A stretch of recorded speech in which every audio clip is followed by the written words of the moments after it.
Good morning, everyone. Happy September, happy Monday. So happy to see all of you today. Welcome you joining today's class, Real Estate Market Updates. I'm Pauline Lam from Cotai Realty, your 2021 Co-Chair Education Committee, West and Gabriel Valley Realtors. A friendly reminder, all participants will be muted in the meeting, and should you have any questions, please enter it into the chat box. Speaker will answer your questions during the Q&A section. This section is being recorded and will be available on the YouTube channel, West and Gabriel Valley Realtors. Now I'm so glad to have Jenny Ching, Co-Chair Education Committee, to introduce you our very special speaker, well-known Mr. Eddie Chow. Jenny, take it away. Hi, good morning, everyone. My name is Jenny Ching. I am your 2021 Education Committee Co-Chair. Today, I'm very thrilled that Pauline invited Mr. Eddie Chow to present the real estate market updates. I really admire Eddie Chow, by the way. So Mr. Chow has over 30 years of experience in the real estate investment management industry. He has successfully advised his clients in the acquisition of more than $2 million of real estate in the US.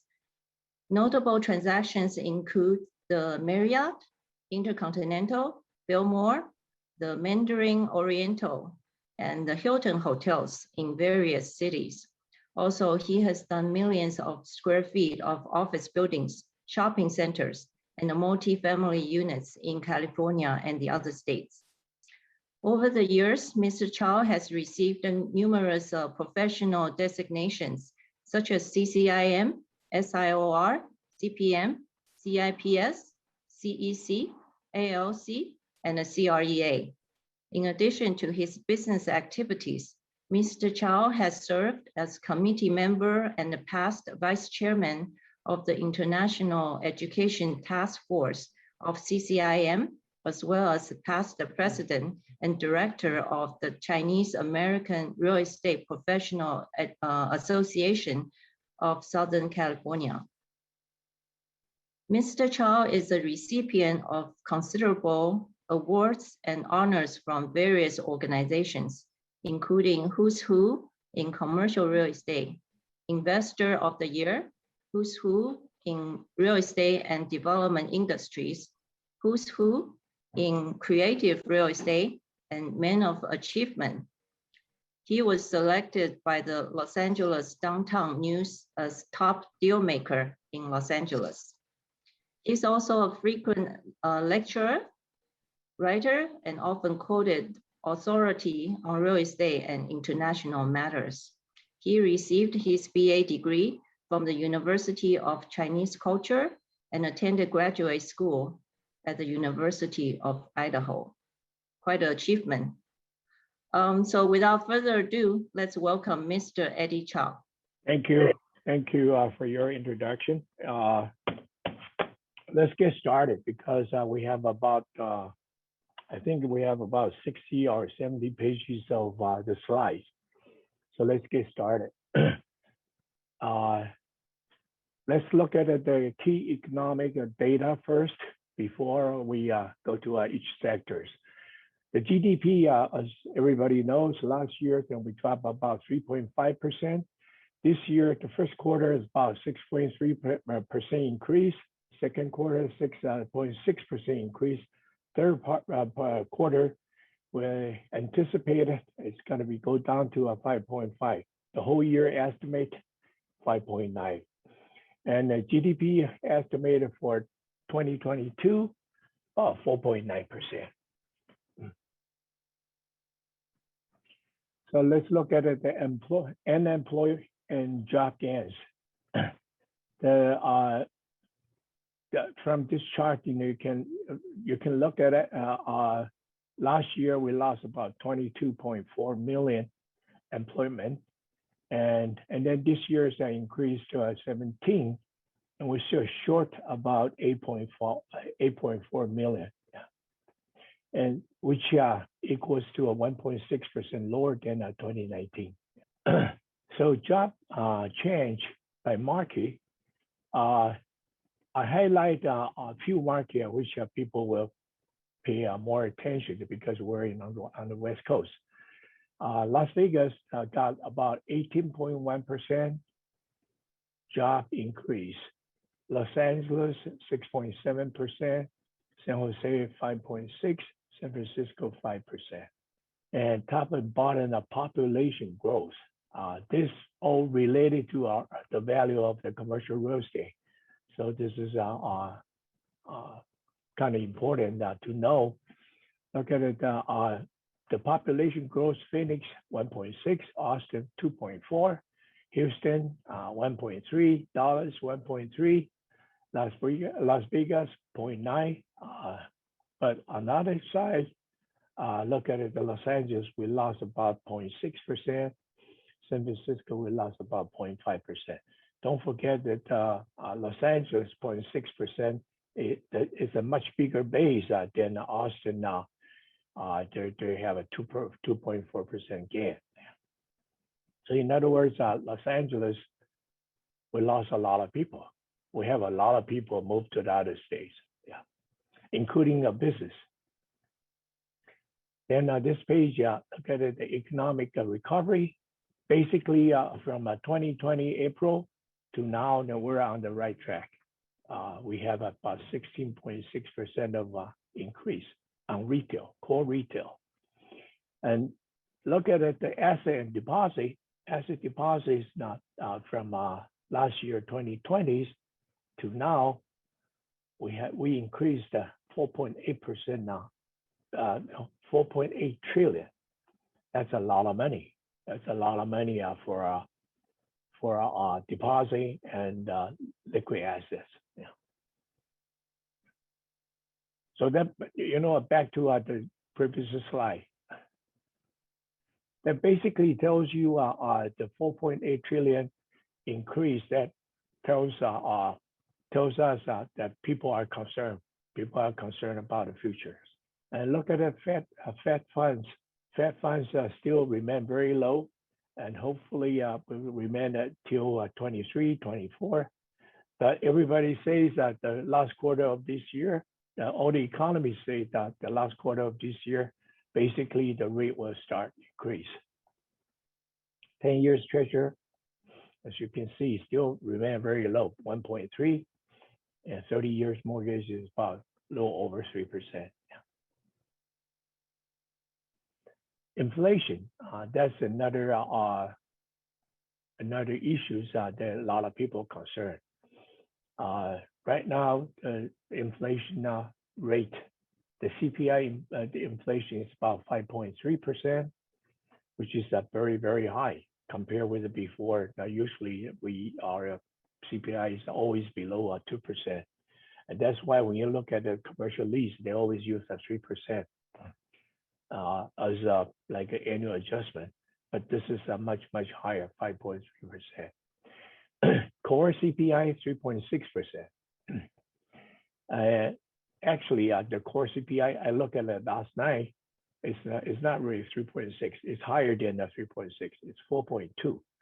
Core CPI versus CPI or PCE is the core CPI does not include food and energies. But as everybody knows, your food, the price of the food, the milk, the price of the gasoline is increased substantially. Yeah. Next page. Let's look at it, commercial real estate. Start with the first one. Let's look at it, the total transaction. As you can see, 2021, that will basically kind of recovered to as before. We reached about 10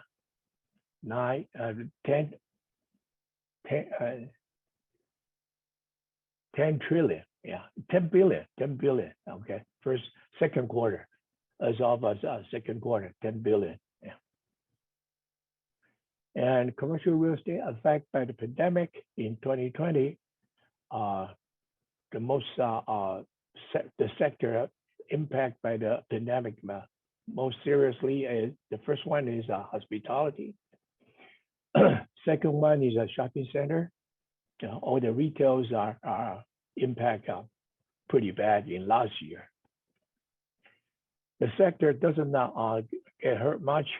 Grocery store, warehouse distribution, manufactured homes, and multifamilies. Urban multifamilies is about in the middle. Next one is in the second quarter 2021. Change a little bit. First sector, the most favorable sector for now is life science, biotech, which is the R&D. And then the second one, the warehouse, still very, very hot. Manufactured homes, still very hot.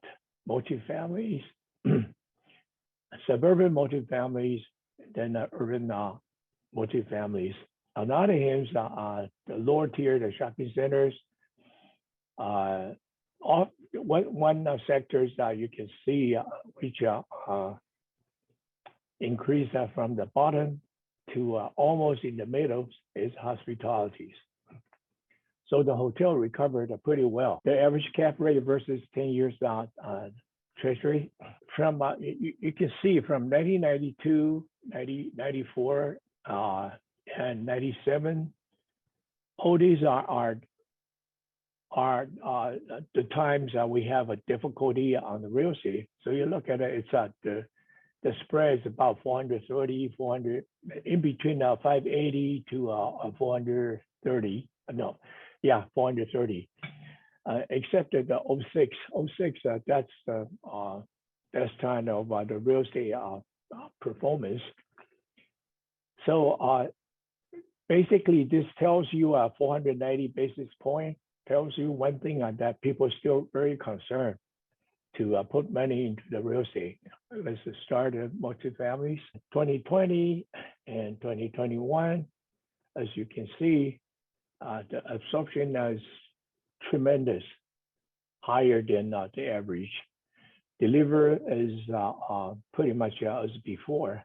That's why your vacancy, our vacancy is keep on dropping. Currently, the nationwide vacancy is about 5.5%. And this related to why the multifamilies are getting demand is so strong. Personal saving is down, and home ownership is down. So in other words, a lot of people move to the apartments. That's why the demand, that's why you see the net absorption rate is much, much higher. Construction, in 2020, 21, people start building the apartments. We have a few years that we actually from the 2017 through 2020 through 2020, basically we're down. We're not enough for the demands. The cities which has a lot of apartments under construction. Of course, New York's #1, and DC, Los Angeles, Dallas-Fort Worth. This looks like New York, DC, and Los Angeles are maybe overview, but DC, Los Angeles, New York, we have a much bigger base compared with Dallas-Fort Worth.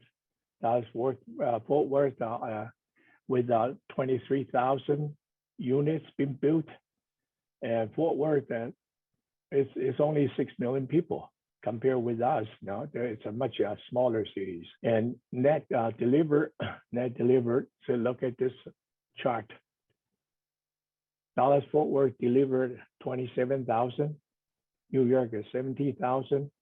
Houston 16,000. DC is 12.9, and Los Angeles is only 11.7. So if you look at it, the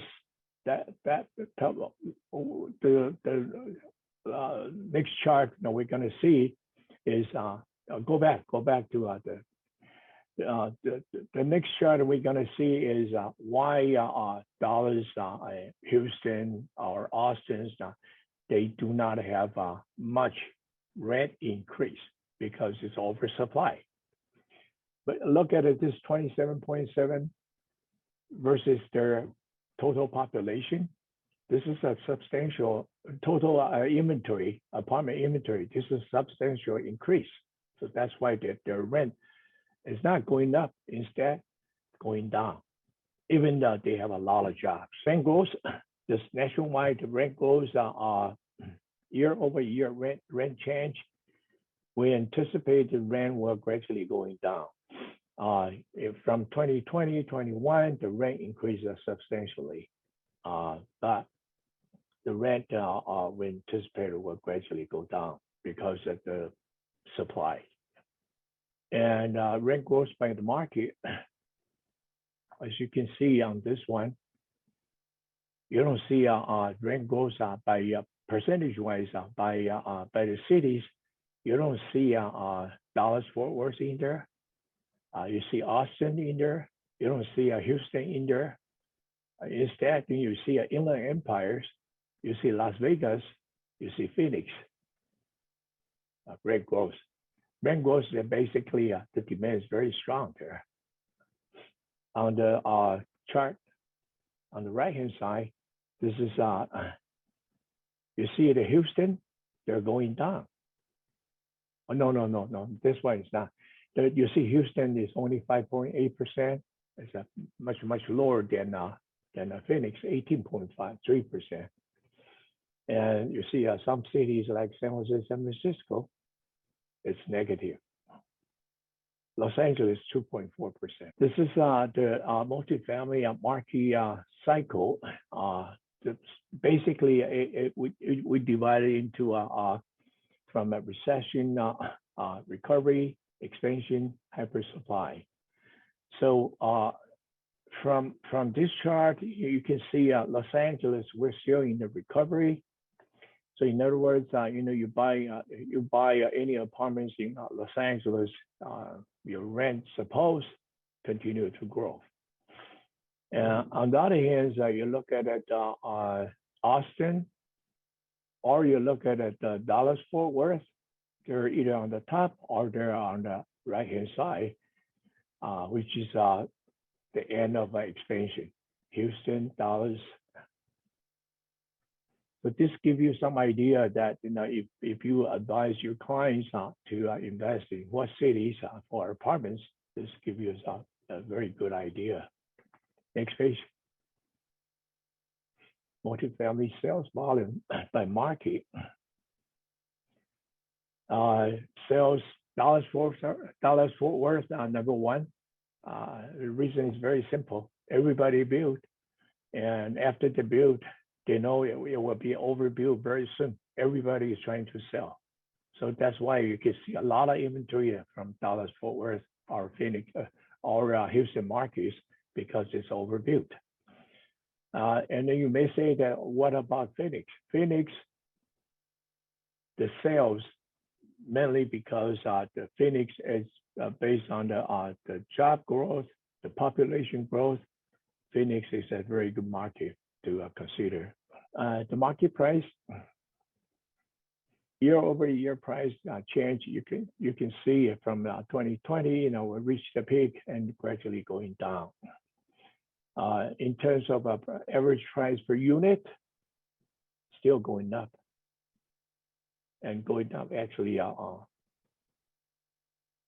still going up substantially. Yeah.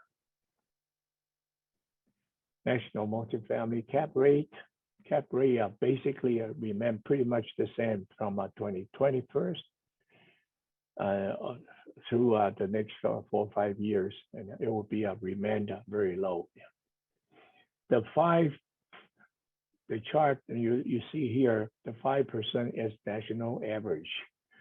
But if you look at it, the gateway city like here, like Phoenix, Vegas, hot market, for any A-class buildings, finish after 2020s, the cap rate is very low. The cap rate is, if it's a newer buildings, the cap rate usually is lower than 4%.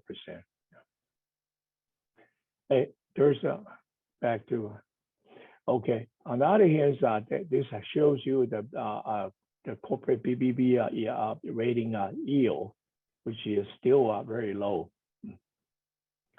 Not even 2%. Yeah.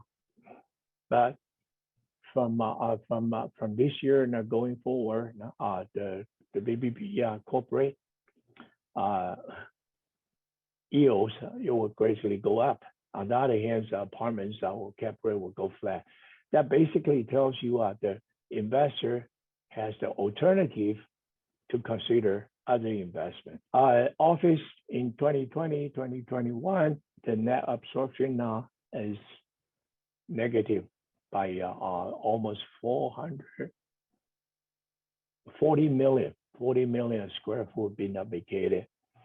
And 2021, the net delivered versus the net absorption pretty much the same. And going forward, the vacancy we foresee in 2021, 22 will still keep on going up to below 15%. And most of the space are under construction.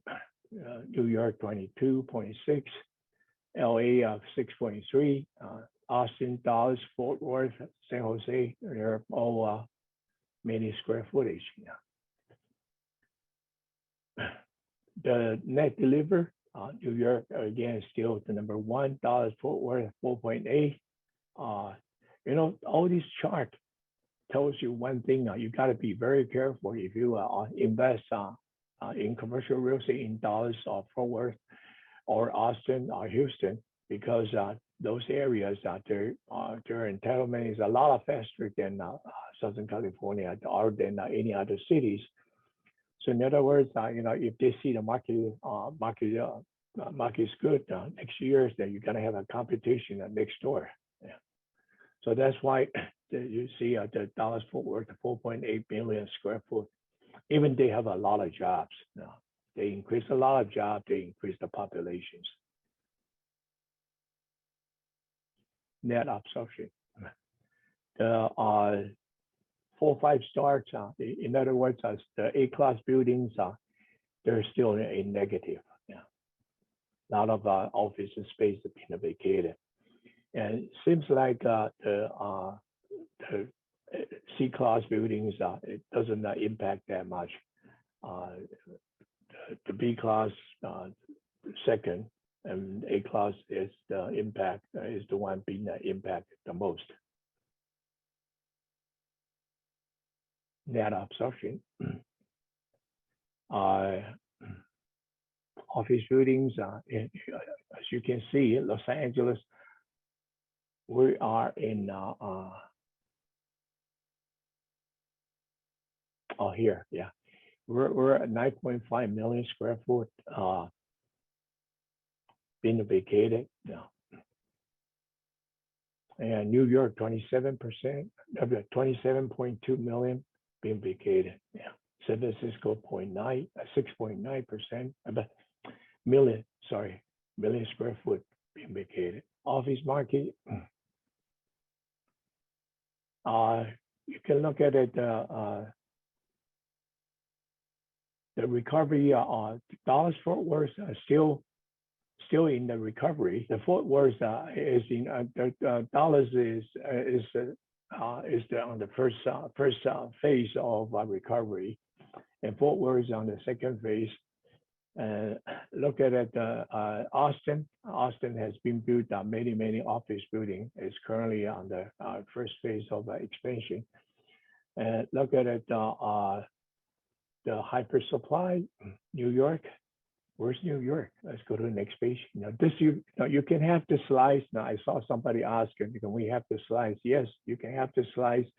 You ask either Pauline or secretary board, the staff there, they will send it to you. A-class buildings, the vacancy, the highest vacancy is A-class buildings, which is still keep on going down. And B-class, C-class are going flat from now going forward. office rent, even their vacancy keep on growing, but the rent, the owner of the buildings, the rent, they keep on asking higher rent. They'll give you a more concession. They'll give you more free rent. They'll give you more TI, but the rent they keep on growing. Rent grows pretty much the same. A class, B class, and C class, they're pretty much the same. Yeah. Office market price this year, last year, this year, the price is very, very reasonable, $250 to $300. Our buildings, our office next door, our office buildings, the Union Bank buildings, they're currently they're currently on the market for sale, and the price is around $300 per square foot, and that's $250 million buildings. Office cap rate, the cap rate is flat. Office. Why office is flat? The office is the only sector does not have a very clear pictures of the futures. Many company they don't know, and they want to, like our company, our lease is going to be expired in 2023. So we start talking to the leasing agents, and we haven't decided. We've been talking to them for almost half a year now, but I haven't decided either we want to take more space or we take less space. So many companies like us, they are not sure they will take the space as before, or they will reduce the space. Many of them they have their employee not full time, but once like one day or 2 days a week work at homes. So in other words, many of the office space they currently they reduce their space they need, and you see a lot of sublease space on the market. So that's why their cap rate is maintained at 7.5, 7.8% nationwide. Big cities like Los Angeles, like New York, we see the cap rate still around about 6%. So office building, if someone want to buy, has the money, they can hold it for a long time. I think office building is a good time to buy, because the price is pretty cheap. $250, $300 for Class A buildings. That's pretty cheap. Yeah, you cannot build that buildings for that price. Retail last year was hurt really bad. As you can see, the net absorption last year was negative, and delivers also very little. Vacancy goes up, but retail recovered pretty fast. Retail and hospitality sectors, they were hurt really bad last year, but they both recovered pretty fast. And retail sales and food service versus e-commerce.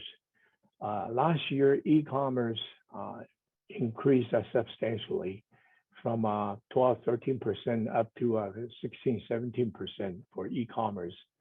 But this year, now after everybody back to work, the e-commerce dropped to like before, pretty much like 12-13%. On the other hand, the brick and mortars, last year they were hurt really bad. Their business is being taken away by e-commerce, but this year they're coming back. Net delivered, Houston 4.3, Dallas Fort Worth 2.7, New York 2.6. Again, I always remind everybody, Houston and Dallas, they are not New York. They are not Los Angeles. They increased to 4.3 million. It's not like a New York increase of 4.3 million or 2.6 million. Percentage-wise, that's substantially increased. Look at Los Angeles. We have 8 million. we have Los Angeles City, we have 8 million people. We only have a 0.9 million square foot increased. Again, look at this chart. Houston, Austin, San Antonio, they're all in Texas. Fort Worth, Dallas, they're almost on the top. And on the other hand, you look at it, Orange County, 0.2 million square foot are gone, not vacated, are gone. So yeah, that means that they're demolished, they're gone. Their inventory is going down. And those cities in Texas are increased substantially. Of course, now the one thing you have to, let me repeat it again, Dallas, Houston, Austin, San Antonio, all these cities, their construction, new construction, or square footage increased so much because the population grows, because the job growth. Okay, next page. More space under construction. Retail, Miami, 3.5, New York, Dallas, Fort Worth. The big cities like Los Angeles, Atlanta, New York, it's normal, yeah. DC, and Miami is a big city too, yeah. Okay. New absorption. New absorption from 2020, as you can see, mall is hurting really bad. So mall 2020, 2021, first quarter, mall is hurting really bad. The only sector is the general retail that doesn't impact that much. General retail is very much, I don't know, this each definition. Power center, as everybody knows, the big discount store, big box like Home Depots, like Costco, Walmart, those are power centers. Neighborhood centers, a center anchor with grocery and the drug neighborhood centers. Strip centers that doesn't have anchors. General retails are like a regular commercial. I think everybody from San Gabriel, so if I tell you it's like a San Gabriel Boulevard, that's a general retail. Yeah, so that's general retail is the only sector that doesn't being impacted that much. All the others has been impacted substantially. The centers with the grocery and drugstore doesn't hurt that much, and then the rest of it was hurt really bad. Topics, net absorption, 4.8 million, Houston, Las Vegas, 1.4.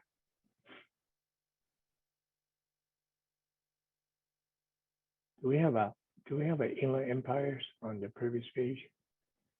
No? Oh yeah, Inland Empire. Inland Empire is because we're in Los Angeles, and so for any people who's work on in your market, if your market is in Los Angeles, I think Inland Empire is an area that you can focus. Or if you want to go a little bit further, Las Vegas is a good market. Phoenix is a good market. Vacancy, mall, they're pretty much the same. If you look at this chart, they're pretty much the same. Mall and neighborhood centers are higher, and the general retail is the lowest, and then the rest are pretty much the same. Yeah. Retail growth, rent growth. Last year is 2020, 21, first quarter, rent growth is not that much. But we anticipated from the rent will keep on growing until 23, 24, then we'll start coming down. Yeah. Rent growth by market. Inland Empire is still pretty much on top of Las Vegas. And here now Orange County, -0.6. Los Angeles negative 1.4. Okay, so retail market. Retail market is Los Angeles, we're in a recession, basically, retails.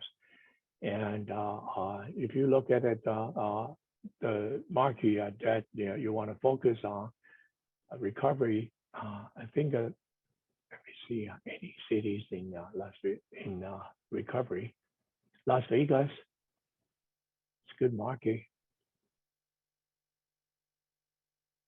Denver, I don't know if Denver is for everybody because it's kind of far, but Las Vegas is pretty close. Yeah. Or you want to stay in Los Angeles. Los Angeles retail is still in a recession, but it will gradually come back. Next page. I'll go back to our previous page. So did you see on the expansion, the top of the expansion, the second phase of the expansion? You see all these cities: Austin, Fort Worth, San Antonio, and Houston is next one. Okay, they're all coming down pretty soon because it's overbuilt. Next one. Retail, as you can see, retail, the total volumes, Dallas Fort Worth, 1.1. New York, Los Angeles, 1 billion. And Las Vegas, 0.4 billion. Retail market price.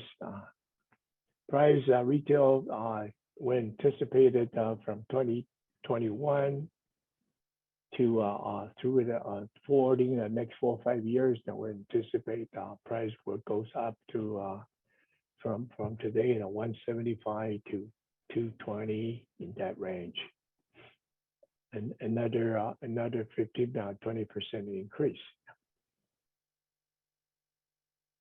National retail cap.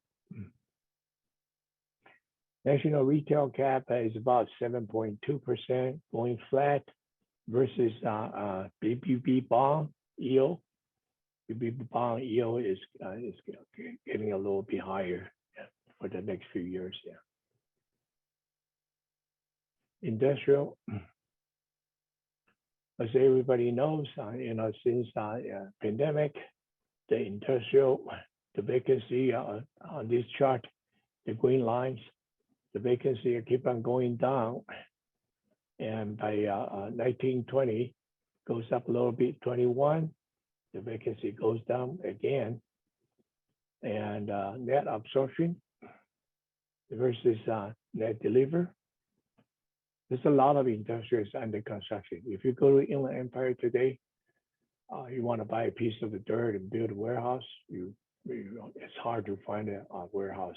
And let's go to the next slide. Yeah, I'll show you the price. Now go back to if you go to Inland Empire today. Now the price for new A-class product and size 200,000 and up, your price the price you're talking about 225 to 250 per square foot.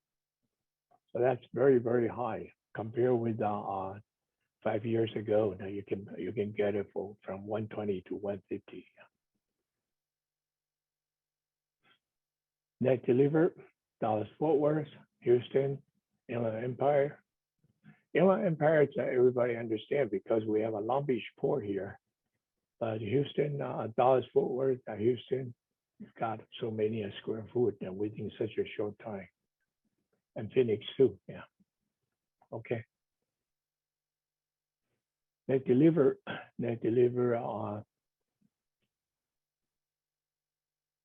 Phoenix, Las Vegas,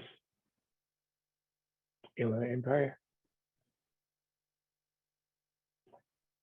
You see the total square footage it was delivered, and versus their percentage. Inland Empire, of course, their base is much bigger, so in terms of a percentage, it doesn't look like it was that big, but it was delivered 21.1 million square foot. Okay.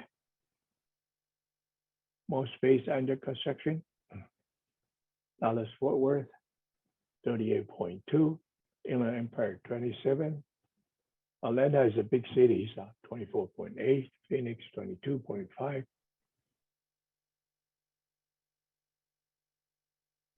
Net absorption. The logistic from this chart, the color, they use the colors a little bit weird. They're all looks to me as all the same, but you still can tell the difference. Logistic is the majority of the space that demand by most of the demand is space, and specialized industrial such as like coolers, freezers, and flex is an R&D. So flex is the least space increased. Net absorption, Atlanta 31.8, Dallas Fort Worth 31.2, and Inland Empire 26.1. Again, Chicago is a big city, so compared with Atlanta is a big city too. Los Angeles, big cities. Yeah. Okay. The vacancy. The highest vacancy is flex. It's R&D, and the logistic is let me see, vacancy rate. Yeah, it's about 5% Yeah. Five something, yeah, nationwide. Industrial rent growth. The industrial rent will keep on growing for the next few years. You see the rent change will gradually come down. In other words, the rent will not increase as much as last year, this year. Rent growth by market. Rent growth by market from this one. Let me see. From this one, you can see San Jose, Houston, 1.6%. Let me see, Dallas Fort Worth.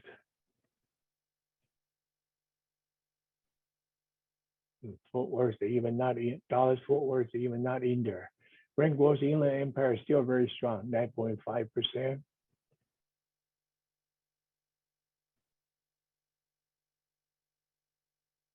Okay, next page here. Industrial market. Industrial market Los Angeles, we're in the third phase of a recovery. Austin also in the third phase of a recovery. Expansion, let me see the expansion. Most of the cities are in the expansion stage, including, let me see. See at the hyper supply, Houston, San Francisco, San Jose. And expansion. I think Dallas Fort Worth is also in there. Yes, Dallas is in there. And let me see what other cities related to us. Where's the Phoenix? Phoenix is also in the expansion. Okay, next page. Rent growth, they're all going down because of the oversupply. A lot of new inventory, so the rent will keep on going down. This year, next year, the rent still goes up. And then after the rent will comes down. Next page. industrial sales. Los Angeles, of course, is where the largest, we have the biggest inventory. That's worth 1.1 billion. New York, Boston, Houston. Inland Empire is supposed to have number one, but they're not that many for sale. Yeah. Okay, next one. Industrial market price. Price we anticipate will keep on going up. Transaction price per square foot. Year-over-year change will gradually goes down. Cap rate remain flat. Goes up a little bit. Yeah. Hospitality. Hospitality, basically this shows you the travelers numbers in the last month, actually in the last 2 weeks or 10 days, I can't remember. But it shows you year over year, we have a lot of more than a year before. So in other words, in the hospitality sector is on the red page of recovery. Next page. Hotel occupancy. Hotel occupancy currently nationwide average is about 58-60%. Last year drops to below 30%. Now it's about back to close to 60% nationwide, and that includes all the sectors. Yeah. Hotel. The average occupancy is about the average daily rate is about 128, 125, 28 in that range. It's not as high as 2019, but we're very close, pretty much to 2018. Yeah. And hotel RevPar, revenue per available rooms. Again, we're back to normal. Yeah, not quite yet, but I think by 2023 we should back to the performance of 2019. Hotel occupancy, use the year-over-year change.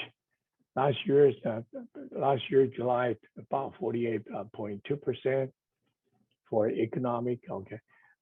From this one, you can see all the sectors from luxury to economy, all the sectors has been increased substantially. If you compare with 2020, luxury as the sector probably increased the least from 40.4 to 48.2%, but still 20%.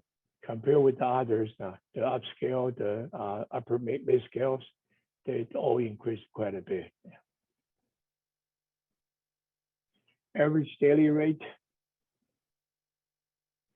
The luxury doesn't been impact that much. Actually, this year's the average daily rate is higher than last year. And all the rest of it, they're pretty much the same. They increased a little bit, but pretty much the same.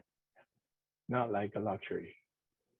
Luxury, again, the RevPar, because their daily rate increased substantially. So, they're still 159, and for upscale, 72. And upper upscale 77, pretty much the same. Upper mid scale is 65. They're all compete each other in the upscales. Yeah.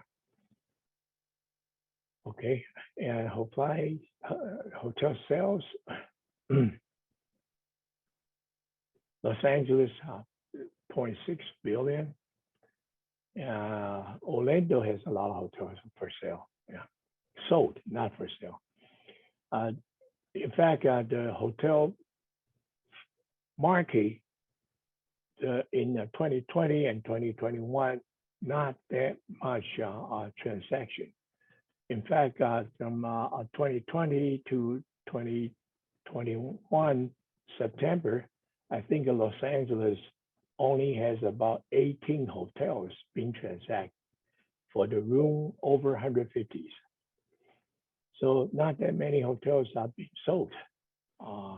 And the reason because all the owners, if they cannot hold it anymore, so they're the one who want to sell. For the rest of the owners, they think that within a year, 2 years, they're gonna back to 2019, 2018's performance. Why they discount sell it if they can hold it?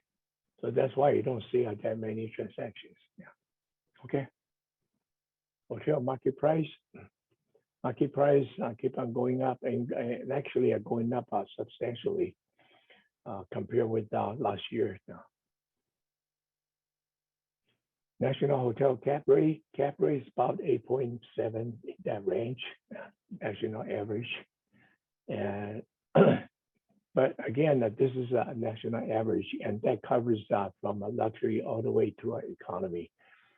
So it really depends on the properties, what type of properties, where is it located, and the cap rate varies quite a bit.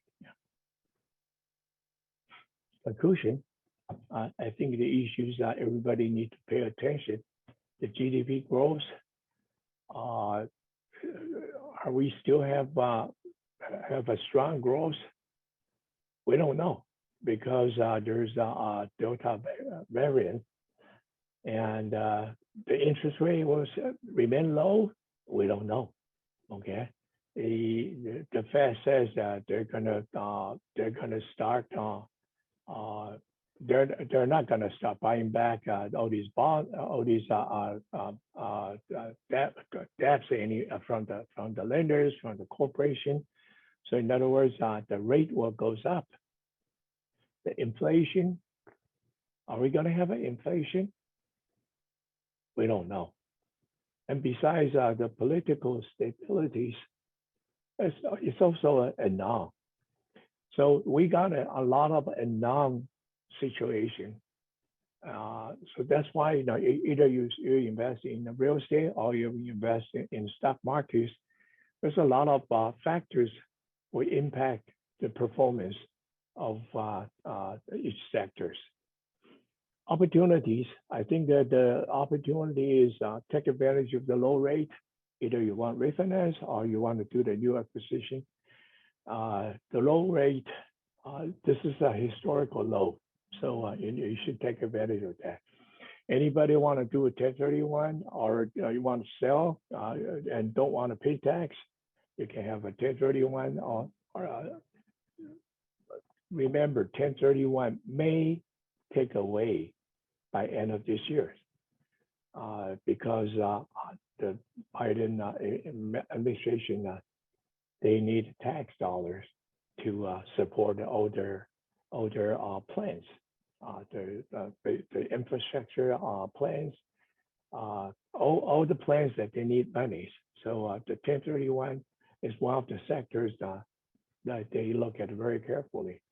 However, if you don't want to do a 1031s, you can use Delaware's statutory trust, DST. Okay, if you want to know more, I can send you the information. Long-term capital gains, again, it's also under Biden administration, is one of the areas that they want to increase the rate. The tax. And then if you look at a hotel opportunity, look at the opportunities, I think a hotel, retail, office still present opportunities because they're still distressed. Others are like industrial apartments. They're much more stabilized, and of course the yield is lower and cap rate is lower. Okay, so now let's start a Q&A. Questions from anyone?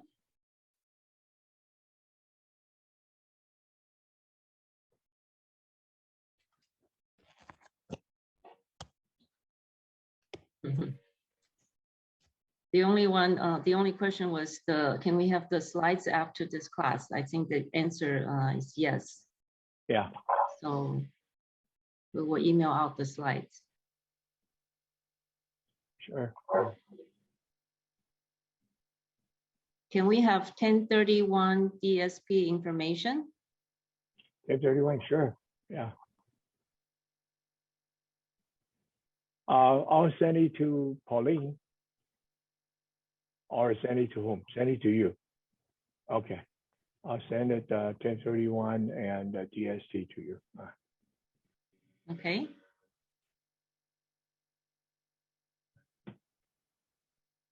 Any other questions?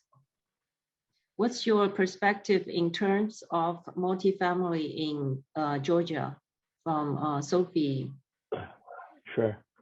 Georgia, number one is I'm not familiar with that market.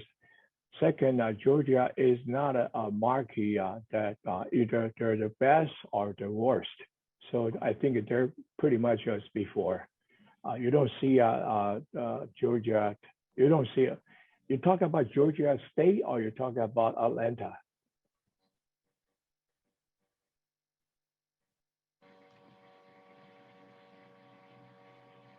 Savannah, well, that's just, I really have no idea because I'm not familiar with the market there.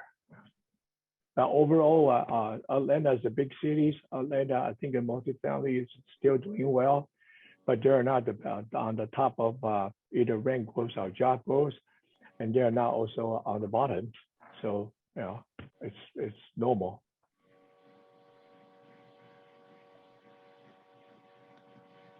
Okay, and Jolie is asking for the contact information of Mr. Eddie Chow. Sure. Pauline, you have my contact, right? Yes. Yeah, can you email me, or my phone number is 626-383-5038. Text me, then I'll give you the email address. Thank you. I have your email address. Yeah, tell the Jolie. Oh, okay. Yeah. Eddie, I have a question. Sure.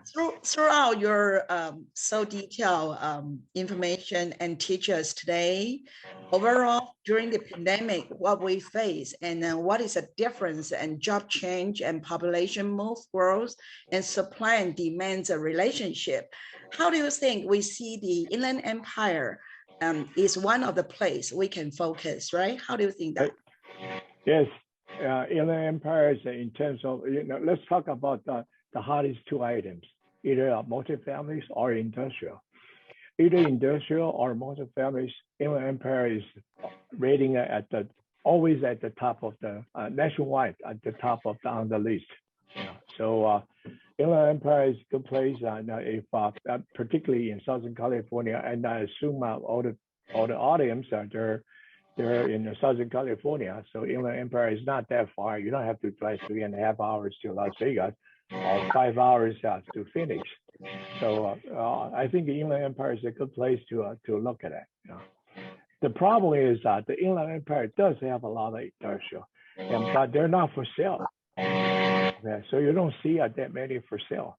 In terms of the multifamilies are pretty much the same. Multifamilies, they don't have that many inventory like Dallas Fort Worth or Houston or even Phoenix. If you go to those cities, Phoenix, Dallas Fort Worth, or Florida, you see hundreds and hundreds of brand new apartments that have been built up within last year, a couple of years old, and they put on the market for sale, but not Inland Empire. Inland Empire is, as far as I remember, from a couple of years ago till now, I only see a couple transactions. The big ones, the institution ones, only a couple, not that many. Perfect. Thank you so much. If we don't have any questions, I know Joe Lee is asking, will we have a 1031 DSP seminar in the future? Jenny, we might discuss and we try to arrange if everyone have interest for that. Okay, I think it's very important. Like if 1031 is changed, this function will be changed and we got to learn more about the solution. You agree with that, right? Yeah. And 1031, want- as I say, 1031, if let's say that 1031, but 1031, they're not going to take the entire 1031 away. The problem is that the 1031, the break the government proposed is really doesn't do any good, because that's below $500,000. How many people, how many properties are valued below $500,000? So that basically tells you it's not really helping people doing 1031. But let's say that they take away 1031, you still can do a deferred sales trust. You can still do the Delaware statutory trust, and those are not been limited. Yeah, I can give you, Pauline, I can give you the person who can talk about this. Perfect. I'm not qualified to talk about it. Okay, we would like to learn more. It's really fantastic, and I want to say thank you very much.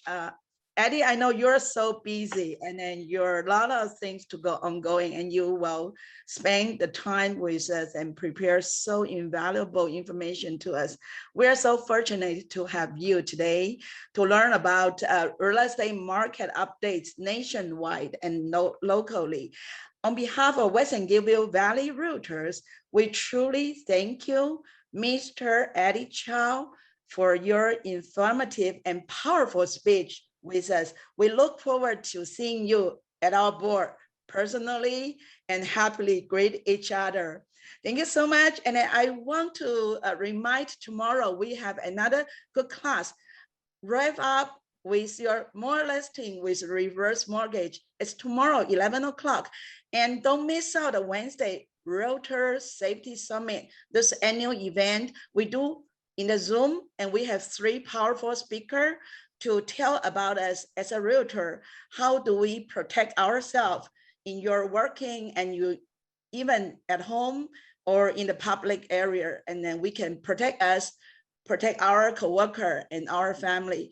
We would like to thank again Eddie, Jenny, and Fong, and all of you joining today's wonderful, terrific class.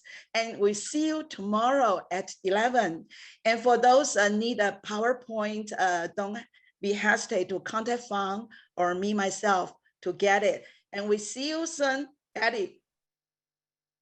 Bye-bye. Thank you. Bye-bye.